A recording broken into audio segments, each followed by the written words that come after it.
everybody. Welcome to the Houston Apartment Association's micro webinar series, Expert Exchange, where we address real questions with expert answers. My name is Morgan Taylor, and I am the editor of Abode magazine with the Houston Apartment Association. And today I will be both moderating and hosting the session. Today is Wednesday, August 18th, and we are interviewing two HAA gems, that is Lauren Turner and Matilda Luna. Before I get started, I'm going to review some housekeeping items. This series is designed to offer quick 30-minute sessions, but we will stay on as long as necessary to answer all of your questions. You may ask your questions in the Zoom chat box. And if you can't stay on for long, you can always find these sessions on our YouTube channel, HAA TV, later today. Once we answer all the questions we curated, we will get to your questions. A quick disclaimer, we are not public health experts nor attorneys. This webinar is provided for general information purposes only and does not constitute legal or professional advice. No member should act on the basis of any material contained in this webinar without obtaining proper legal or other professional advice specific to your situation. Please consult with your management company or property owner to address specific issues and to form your own company guidelines. With that out of the way, I just want to thank everybody for joining us today. We are really excited to talk to you all about a legislative update and the top questions apartment managers ask us about the TAA lease.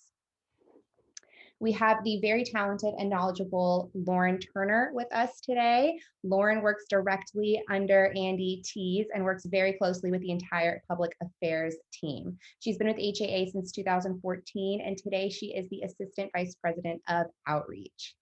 Our other extremely talented and experienced guest is Matilda Luna. Matilda is the Director of Resident Relations. Houston area residents can call HAA and ask about their rights. While she's not an attorney, she knows the TAA lease like the back of her hand. Property managers can also call Matilda whenever they have a question about the TAA lease. She's been with HAA since 1991, and she's worked in the resident relations department for 24 years. She has so much knowledge, and we are really lucky to have her and Lauren with us today. So thank you, girls, for joining us today. Great. Thanks, Morgan. All right. So I'm going to just go ahead and lead off with the circumstances of this session today. With the eviction moratorium being extended yet again, we want to take this as an opportunity to give you all an update and some helpful resources and to clear up any confusion. So let's get right into it. First, we're going to start with the legislative update portion with Lauren. Lauren, can you give us a rundown of the eviction moratorium as it currently stands? Yeah, thanks. Well, good afternoon, everybody. It's nice to be on with you all. I see some familiar names in the chat. I look forward to hopefully seeing you all soon, if not virtually, but in person. So as you guys all know, everything seems to be as clear as mud these days. And I think everything's changing every day, every hour. So we appreciate you guys hanging in with us and trying to follow along through, series like these, Howard's Legal Lowdown and HAA This Week. So like Morgan said, many of you have seen that the Center for Disease Control, CDC, has extended the moratorium through October 3rd, unfortunately. However, there are lawsuits that are currently pending, and the moratorium is likely to be declared unconstitutional, which is a good thing, but that may not happen very quickly, and quickly enough actually to have an impact before the moratorium's expiration. So if I know that that's kind of been on everybody's mind lately. In the HAA this week, I want to say last week, there was a flow chart that Howard put together. I think Morgan's going to share the screen, and we wanted to talk about that a little bit. If you guys haven't seen this, make sure you guys are aware kind of what this looks like, the current status of things. So as Morgan gets that pulled up here, we'll kind of talk about that a little bit more in depth. Let's see. Perfect. So the purple part just so you guys are aware, that is Houston. So if you follow, that's Houston and Harris County and surrounding counties. That is every of the 12 counties that HAA services. So right now, kind of, if you follow the arrows, the default of lease for monetary or no or non-monetary, and you kind of go down through your notice to vacate, the procedures for that, you're filing your petition in the JP courts, and then ideally a trial 10 to 21 days after the petition is filed. Now, the green and the orange, that is specific to Dallas and Austin and Travis County. So if you have properties or you do business in any of those counties, that information is specific for those areas. Whereas the purple, like I mentioned, is for Houston and our 12 counties that we service. This is a really great tool. It was in the HAA this week. If you guys want to find that, if you want this, it's also on our website, but we can also follow up with an email and send that to you guys as well. If you want to send that to, I guess, govaffairs@haaonline.org. If you guys want a copy of this, we are happy to share that, but it is on our website as well. I'm not sure if Morgan, that answered your question, but I'm happy to kind of go into some more detail there as well if you think that is relevant. No, I think you answered the question really well. Just as a reminder to everybody, you know, even though the eviction moratorium is still was extended to October 3rd, what is the best thing that apartment owners and residents can do right now, Lauren? Rental assistance, rental assistance, rental assistance, rental assistance. I know you guys have heard us say this. We've been saying it over and over. You know, now is the time, if you have those residents that still haven't done rental assistance, to encourage them. There is money literally sitting there waiting to be handed out. And there's various programs in the city, county, and state programs. There's a really good tool that's put out by, I think it's the commercial, what is it, Morgan? We mentioned that earlier. Consumer finance. So I'm going to drop that link right now into the chat box. The first link I've just put in was for that eviction flow chart. But if you can't grab that right now, like Lauren said, we can definitely send that to you guys if you email either gov or com@haaonline.org. So the link for the rental assistance programs, I mean, obviously, if you guys are looking for other programs outside of the state, county, or city, that link shows every available program that's going on right now.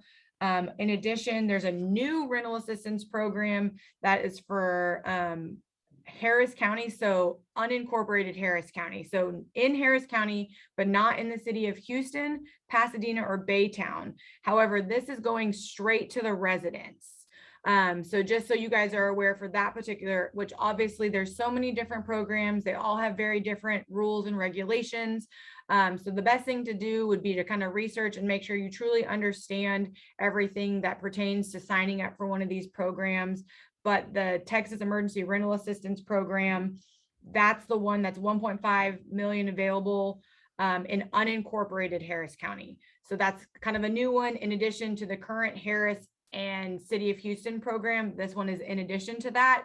But then obviously there's also the Fort Bend County Rental Assistance Program, Brazoria County, City of Pearland, and then the state program. So lots of moving pieces, lots of information. That link that Morgan put for that to check out where all the various programs are is very helpful. But again, if you have any questions, we're happy to address those as we can.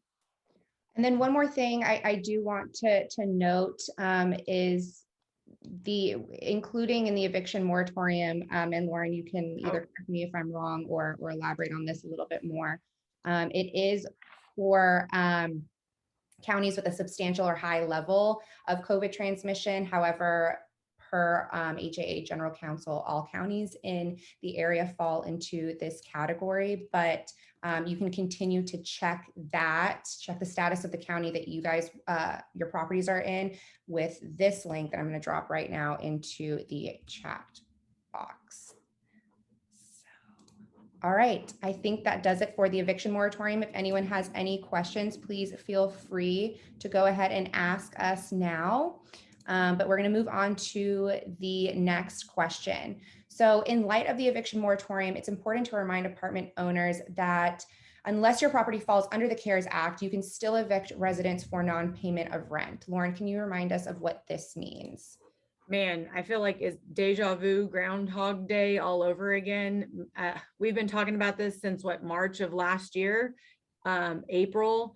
So if you guys remember all the way back then, which, you know, we've all slept since then, there is a CARES flow chart that Howard had put together that you guys can determine whether or not your property is a CARES property, or if you have anyone that falls under that information. So I know we might have to dig that off. I know that you guys probably printed that, had it pasted up on your desks. You guys might need to dig that out again as a refresher. But as Morgan's showing on the screen, you can see if your property is subject to the CARES Act. And then I know Maddie's going to talk about this a little bit too, but also you have to keep in mind if there's a covered person, because they've provided a CDC declaration. So you also need to make sure that you guys are aware of that as well. And they would technically fall under that. And that's a whole nother can of worms that I know you guys have been dealing with day to day as well. But this flow chart again is on our website. We're happy to share if you guys, you know, remember it. I know Morgan's going to link this as well too. And so you guys have this, but this is a really good tool to have. If you guys don't know the answers to these, check with your property supervisors, check with your owners, so that you guys make sure you understand if you are subject to the CARES Act or if you're covered or not, according to that chart. Perfect. Thank you, Lauren. And this flow chart is on our website. I'm going to drop that right now to you guys. And it's a PDF. So you'll follow the instructions that I just shared. And once you click the link on our website, it'll automatically save to your downloads, and you can save it to your desktop or print that out. So I do have a question from Jennifer that I would love to ask both you, Lauren, and Matilda. She said, did you say that if a resident turns in the CDC, we cannot charge them late fees? No, that's not what was said. And that's going to be, obviously there's a number of factors there, whether you're participating in a rental assistance program. Each of those programs have different rules regarding whether or not late fees can be included or not. But that is not the case for the CDC when they turn that in. And I'm not sure if Matilda, you want to add on to that at all? That would be correct. You gave that right answer for the late fees. If the residents don't participate or don't get into the program, then yes, late fees can still be charged. But if, like Lauren says, if they register with the program, each programs have different stipulations. And most of them, guys, they are not allowing late fees. So you really need to read those fine lines when you're participating in the rental assistance programs, what the landlord's obligation is to participate in the program. And most of them, and like I said, not an attorney, not providing legal advice, so really consult. But you do need to read those fine lines when getting involved with those various programs. That is correct. Perfect. Thank you. All right. Now, because Lauren is here to provide a legislative update, we're going to get off the subject of the eviction moratorium and talk about the water and sewer rate increases. Lauren, can you speak about that a little bit? Yes. So water and sewer rate increases, City of Houston. So that is very important that you guys understand. It's for the city. It says Houston enacted a huge water and sewer rate increase, the first stage of which will take effect with the September water bills. So just around the corner. We've produced a flyer that you can distribute to your residents with your allocated water bills, explaining this to the city's that it's the city's increase, not yours. So I know that this has been an HAA this week. We have it as a JPEG and as a PDF. You can also use it and drop in your own letterhead, so that if you're including that with your allocated water bills, you can put that on there so that it's coming from you. But this pertains to City of Houston properties, and September 1 is when this takes effect. So make sure you guys either go back and reread your HAA this week, or I know Morgan is also going to drop that link of the flyer in the chat as well. I'll go ahead and get that link for you guys, but we are going to if anyone has any questions about the water and sewer rate increases, let me know. But if not, let's move on over to the TAA lease questions with Matilda. So before I get into the questions that we drafted for today, I apologize if I don't pronounce your name correctly, but Vianney Soto, this is a great question, and I believe it'll come up later, but let's go ahead and ask it now. She wants to know, are we able to deliver a 3-day if we are in Harris County?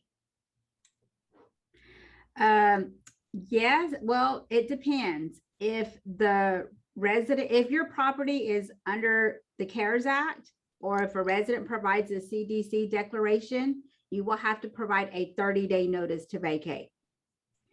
If your property is not covered under a CARES Act, and if the resident has not given you a CDC declaration, it is business as usual, and you can provide a 3-day notice to vacate. Okay. Now, Matilda, if a resident is delinquent on rent, can property managers perform a lockout amid the eviction moratorium? Yes, they still can do lockouts. The most important thing when performing a lockout, make sure that you are providing the resident with a 3 to 5 day advance notice prior to doing a lockout. Keep in mind, even though you do a lockout, the resident still will have access to get a key to get back into their apartment. So lockouts can still be done, but follow the proper procedures in doing the notices prior to doing one.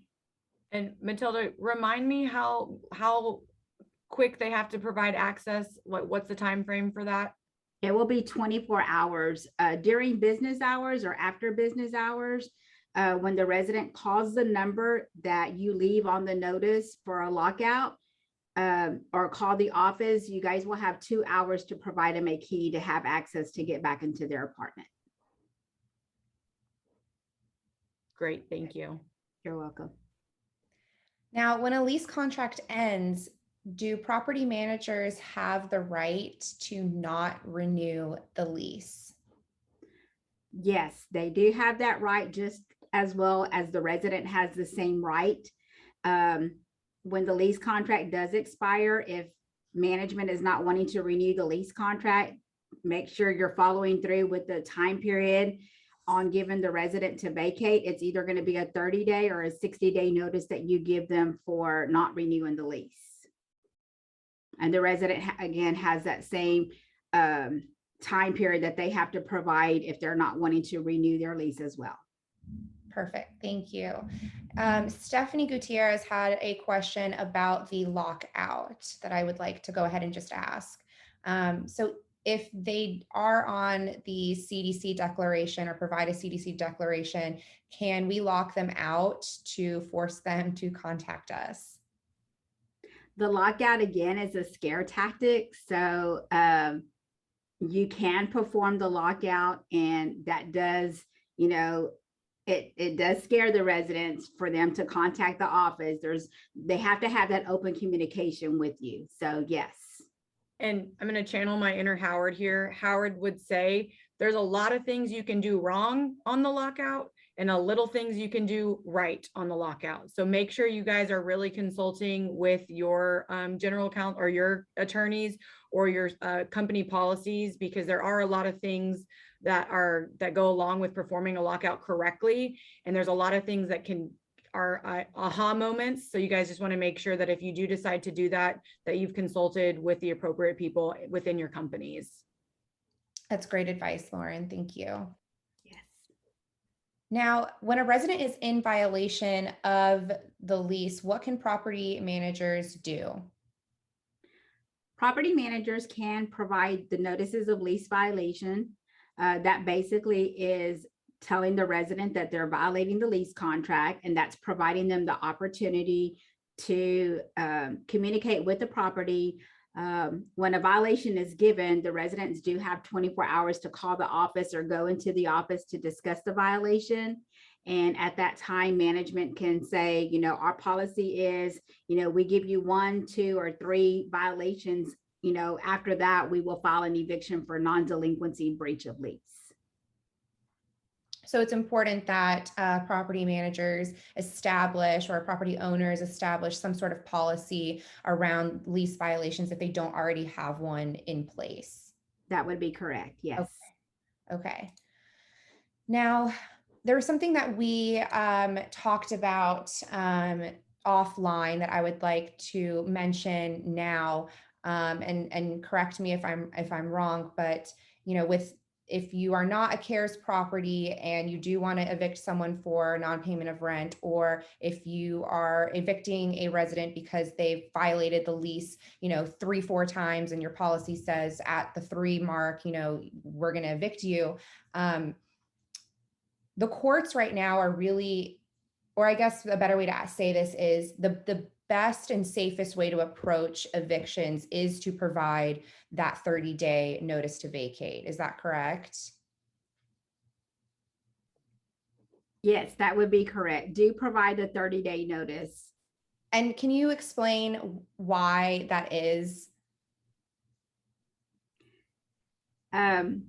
A 30-day notice, even though our lease contracts state that, you can give a 3-day notice or a 24-hour notice to vacate, a lot of the courts, some will honor them, some will not. And then if you do go to court, the judges might say, well, we're throwing it out, give them a 30-day notice. Basically, I think that's just time for the resident and the manager to either work something out or not work something out, and evict someone on the time period. Perfect. Thank you. I think that because of the climate that we're in right now, that's something that Howard Bookstaff, our HA's general counsel, has suggested to give that 30-day notice in order to give plenty of opportunities for communication between the resident and the property manager. That is correct. Perfect. Okay, that is really all the questions that we curated today, but I do have a question from Erica. If the resident has recently started the Texas Rent Relief Program, I guess applying for it, but I have already filed an eviction, do I need to dismiss the eviction, or can it continue since they aren't formally approved yet? Great question. This has been brought up a number of times. So again, I'm going to sound like a broken record. Go back and read the terms of the agreement. I'm not going to say 100% sure because obviously, like I said, not an attorney, but most of these rental assistance programs, as a landlord, once you've started to participate in the program, you have to either stop or rescind any current evictions in process. So that would mean even if you've already filed and they haven't, part of you participating in the program is not moving forward with that current eviction. And so if you have any questions about that, that should be in the landlord participation agreement. Also, you should be able to check the landlord portal about the status of that particular resident so you can see where they are in the process, and that might help a little bit more with that decision as well. Perfect. Thank you, Lauren. Mott, do you have anything to add to that? Sorry, no, I don't have anything else to add. Okay, so there's, we weren't sure how much time we would have left today, but I'm going to go ahead and ask this question that, depending on time, we weren't going to mention, but it's something that comes up. It's not eviction moratorium related or COVID related, but it's something that comes up so often. So I'm going to go ahead and ask this to Matilda. When a resident passes away and a loved one wants to enter the deceased resident's unit, how do property managers handle this? Property managers should be handling it. If the person was a sole resident, they should only be giving access to the person that is listed on the application as an emergency contact person. If someone else, comes into the picture and they would like to have access to get into the apartment, be very careful with allowing access. I always recommend that the person that's not listed on the application go to the JP court and get access from, the judge to be able to get into the person's apartment. Perfect. Thank you, Mott. Now, if you guys have any other questions, like if when we're about to wrap this session up, and if a question comes to your mind, and it's after this session ends, please do not hesitate to either email us at gov affairs@haaonline.org, or comm, that's COMM, @haaonline.org, and we will get your question to the right person, and we will answer it to the best to our knowledge. That pretty much wraps up the session today. If anyone has any other questions, this is your time to ask them. But if not, this was such a great session, and I really appreciate Matilda and Lauren joining us today, and for your time and your expertise. Whether you joined us live or are watching this session later on either Facebook or YouTube, thank you so much for watching. You can join us next time, Wednesday, September 15th, when we talk about the best ways to handle tricky resident situations. Thank you, everybody, and have a great rest of your day. Thanks, guys. Have a good one. See you Thanks, soon. guys. Have a good Bye. afternoon.